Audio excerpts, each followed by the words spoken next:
AITA for wanting the bigger room? TL Dr. AITA for not wanting to give my brother and his fiancée the bigger room since I've had to sleep on a couch for more years than they've been together. I 14F have been sleeping on the couch for years since elementary school, initially sharing a room with my sister but later opting for the couch. While it was initially temporarily, it turned into a semi-permanent arrangement. Recently, due to my parents' potential divorce, me sleeping in the living room was forgotten. It all hit me when I realized that I didn't have much space, and I was being forced to throw away meaningful items too, such as art supplies. Feeling overwhelmed, I called my dad, who's often away but told me to call if needed. At first he didn't answer and I cried. As I cried, my brother 21 meters walked in. This highlighted the lack of privacy I'd had, further affecting my mental health. When my dad eventually called back, we discussed the situation, and he promised to talk to my mom about turning the garage into a proper room for me. Due to my mom's previous disapproval of my brother's plans to move into the garage, I hesitated to hope for a positive outcome, as well as my brother and his fiancée's intentions to move into the garage after renovation.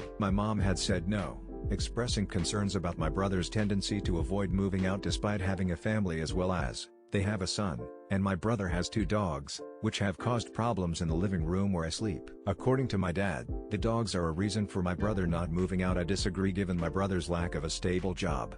Despite these concerns, I learned that my mom agreed to the idea, estimating 1 month until the garage became a complete room for me. Excited, I shared the news with my brother, who remained neutral. However, when my sister-in-law, who I have a semi-bad relationship with, overheard, she became upset, saying their parents and they need more space. My problem stems from conflicting emotions. On one hand, I feel justified in wanting the garage room after years on the couch, a situation before my brother's relationship with his fiancée. On the other hand, I feel bad for my brother and sister-in-law, who have a young son. Despite this, I trusted my brother and told him the news, only to face Sill's disapproval. Now, I turn to this subreddit, wanting to know if I'm the asshole.